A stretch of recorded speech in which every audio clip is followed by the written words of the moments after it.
নমস্কার বন্ধুরা, হেসেল বনলক্ষ্মীতে আপনাদের সকলকে স্বাগত। রসা বানাবার জন্য প্রথমে কড়াই সর্ষের তেল গরম করে কেটে ধুয়ে রাখা পটল ভেজে নিচ্ছি লবণ আর হলুদ দিয়ে। অল্প আছে পটলগুলোকে ভালো করে ভেজে নিচ্ছি। আর পটল যতক্ষণে ভাজা হচ্ছে ততক্ষণে ভিজিয়ে রাখা মটর ডাল, দুটো কাঁচা লঙ্কা দিয়ে মিক্সার গ্রাইন্ডারে পেস্ট বানিয়ে নিচ্ছি। পটল ভাজতে ভাজতে ডালটা খুব সুন্দরভাবে বেটে নিলাম। ডাল বাটার সময় একটু 2 চামচ জল অ্যাড করেছিলাম। এখন দিয়ে দিচ্ছি পরিমাণ মতো লবণ আর দিচ্ছি সামান্য পরিমাণ চিনি। ডালটা এখন খুব ভালোভাবে ফেটিয়ে নিতে হবে। ডালটা ততক্ষণ পর্যন্ত ফেটাতে হবে যতক্ষণ না এটা হালকা হয়ে যাবে, ততক্ষণ অবধি ডালটা ফেটিয়ে নিতে হবে। পটলটা মাঝে মাঝে নেড়ে নেড়ে ভেজে নিতে হবে। ডালটা খুব ভালোভাবে ফেটিয়ে নিলাম, দেখেই বোঝা যাচ্ছে কতটা হালকা হয়েছে। এরকমভাবে ফেটিয়ে নিতে হবে। আর ততক্ষণে পটলটাও সুন্দরভাবে ভাজা হয়ে গেছে। এখন পটলটা তেল থেকে তুলে নিচ্ছি।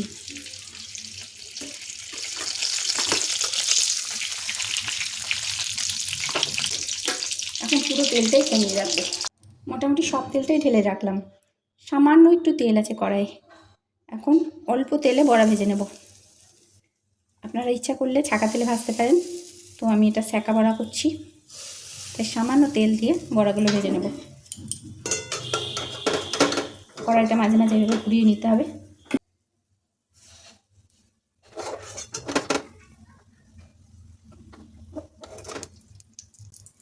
এইভাবে ভাতের সাথে এইরকম সেকা বড়া দিয়ে রসা খেয়ে দেখতে পারেন, খেয়ে দেখতে খুবই ভালো লাগে।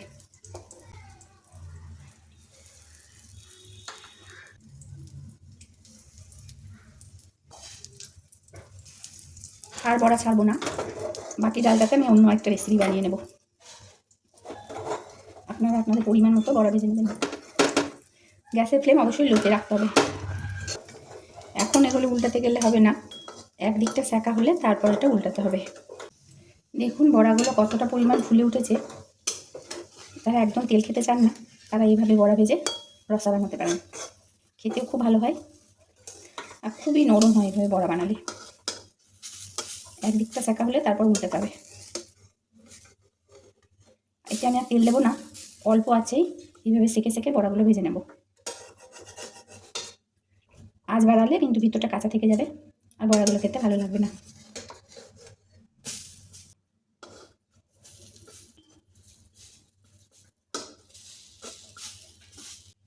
যদি মনে হয় একটু তেল দেবো তাহলে সামান্য একটু তেল এইভাবে ঘুরিয়ে দিতে পারেন, ওই 2-4 ফোঁটা। বড়াগুলো উল্টে পাল্টে খুব সুন্দর করে ভেজে নিলাম। এখন ওগুলোকে তুলে নিচ্ছি।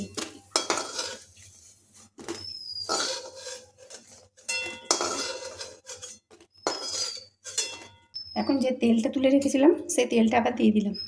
তেলটা গরম হলে নুন চিনি মাখানো বেগুন ছেড়ে দিচ্ছি। বেগুনে যদি লবণ আর চিনি মাখানো হয় তাহলে বেগুনটা আজকে ভাজা হয়ে যাবে। পটল যখন ভাজছিলাম তখন একটা বেগুন কেটে লবণ আর চিনি মাখিয়ে রেখেছিলাম। এখন বেগুনটা সুন্দর করে ভেজে নেব। বেগুনটা খুব সুন্দরভাবে ভাজা হয়ে গেল। এখন বেগুনটা তেল থেকে তুলে নিচ্ছি। ওই তেলের মধ্যে দিচ্ছি একটা শুকনো লঙ্কা ফোড়ন আর দিয়ে দিচ্ছি অল্প জিরে ফোড়ন। এখন কেটে ধুয়ে রাখা আলু দিয়ে দিচ্ছি। দিয়ে দিচ্ছি কচু। আলু আর কচু খুব ভালো করে ভেজে নিতে হবে। ভাজতে ভাজতেই আলু আর কচুগুলো কালার ধরে এসছে। এখন এর মধ্যে দিচ্ছি সামান্য হিং আর ছোটো চামচের 1 চামচ আদা কাঁচা লঙ্কা বাটা। এখন আদা কাঁচা লঙ্কাটাকে ভালো করে ভেজে নিতে হবে যতক্ষণ না আদা কাঁচা গন্ধটা যায়। আর হিঙের উপর আদা কাঁচা লঙ্কা বাটা করলে সেন্টটা খুবই ভালো হয়। কিছুক্ষণ নেড়ে নিলেই খুব সুন্দর একটা সেন্ট বেরোবে। আর তখনই দিয়ে দিতে হবে একটা টমেটো কুচি। দিয়ে দিচ্ছি পরিমাণ মতো লবণ, এতে টমেটোটা তাড়াতাড়ি গলবে। টমেটোটাকে একটু ভালো করে গলিয়ে নিতে হবে। নাড়তে নাড়তে টমেটোটা গলে গেল। এখন এর মধ্যে দিচ্ছি পরিমাণ মতো হলুদ, দিয়ে দিচ্ছি 1 চামচ জিরে গুঁড়ো, ধনে গুঁড়ো, 1/2 চামচ জিরে গুঁড়ো, 1/2 চামচ ধনে গুঁড়ো আছে এর মধ্যে। আর যেহেতু শুকনো মশলা ইউজ করলাম তাই সামান্য একটু জল দিয়ে মশলাটাকে খুব ভালোভাবে কষিয়ে নেব। আগে থেকে মশলাটা ভিজিয়ে রাখলে হতো, কিন্তু মশলাটা যেহেতু ভেজানো নয়, তাই সামান্য একটু জল দিয়ে মশলাটা খুব ভালোভাবে কষিয়ে নিতে হবে যতক্ষণ না মশলাটা কাঁচা গন্ধটা যায়। মশলার কাঁচা গন্ধটা চলে গেছে আর তেলও ছেড়ে আসছে। আর কষতে কষতে আলু অনেকটাই সেদ্ধ হয়ে গেছে, কচুও অনেকটা সেদ্ধ হয়ে যাবে। এখন ভেজে রাখা পটলগুলো এর মধ্যে দিয়ে আরও কিছুক্ষণ কষিয়ে নেব। বড়া আর বেগুন ভাজা কিন্তু এখন দেবো না।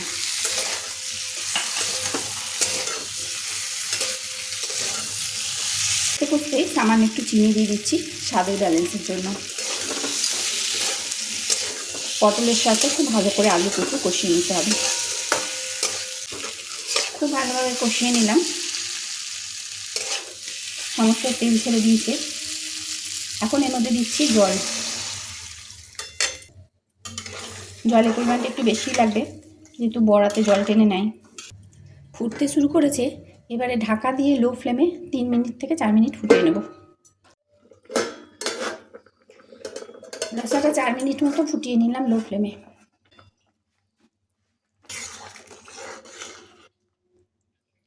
এখন আলুগুলো খুব সুন্দর সেদ্ধ হয়ে গেছে, কচুও সেদ্ধ হয়ে গেছে। এখন ভেজে রাখা বড়াগুলো দিয়ে দিচ্ছি আর বেগুন দিয়ে দিচ্ছি। ভালোভাবে মিশিয়ে নেব। আর বেশিক্ষণ ফোটাবো না, এটা 2 মিনিট ফুটিয়ে নেব যাতে বড়ার মধ্যে ঝোলটা খুব ভালোভাবে ঢুকে যায়। লো ফ্লেমে ঢাকা দিয়ে 2 মিনিট ফুটিয়ে নেব। এখন 2 মিনিট ফুটিয়ে নিলাম। রসাটা এখন তৈরি হয়ে গেছে। এর থেকে আর ঝোলটা মারবো না, কারণ যেহেতু বড়া দেওয়া আছে। একটু ঠান্ডা হলে বড়াতে ঝোলটা আরও টেনে নেবে। গরম গরম ভাত দিয়ে রসা খেতে দারুণ লাগে। তবে এখনই চলে যাবেন না, বাকি ডাল বাটা দিয়ে কী রেসিপি করব তার জন্য আপনারা সম্পূর্ণ ভিডিওটি দেখতে থাকুন। এই রসা এখন তৈরি হয়ে গেল। এটা ঢেলে রেখে যে মটর ডাল বাটাটা আছে সেটা দিয়ে আরেকটা রেসিপি বানিয়ে নেব, তাই এটা এখন নামিয়ে নিচ্ছি। এখন কড়াইয়ে সর্ষের তেল গরম করে ফেটিয়ে নেওয়া যে বাকি ডালটা ছিল সেটা দিয়ে বড়া ভেজে নিচ্ছি। তারপর এই বড়া দিয়েই তৈরি করবো একটা দারুণ স্বাদের রেসিপি।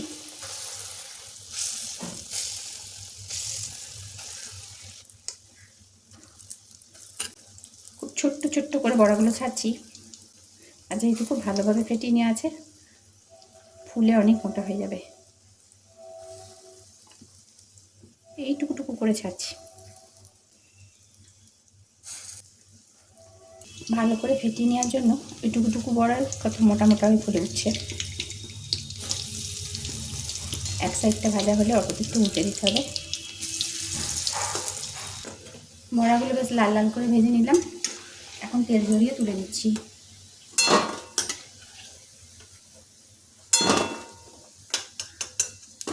এখন তেলের পরিমাণ কমিয়ে রেখে ওই তেলে দিচ্ছি একটা শুকনো লঙ্কা ফোড়ন, দিয়ে দিচ্ছি 5 ফোড়ন। ফোড়নটা একটু ভেজে নিয়ে দিয়ে দিচ্ছি তেঁতুল গোলা জল। 1 চামচ মতো তেঁতুল ভিজিয়ে রেখেছিলাম, সেইটা জলটা এর মধ্যে দিয়ে দিচ্ছি। আর তেঁতুলের বীজ খোসা যা থাকবে করে চিপে নিয়ে সেটা ফেলে দিতে হবে।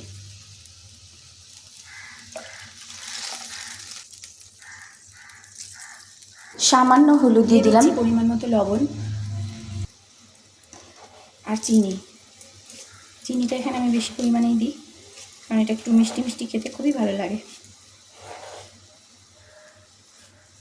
4 চামচ চিনি দিয়ে দিলাম। চিনিটা গলতে দিতে হবে।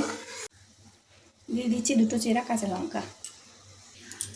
চিনিটা গলে গেছে, এখন ভেজে রাখা বড়াগুলো এর মধ্যে দিয়ে দিচ্ছি।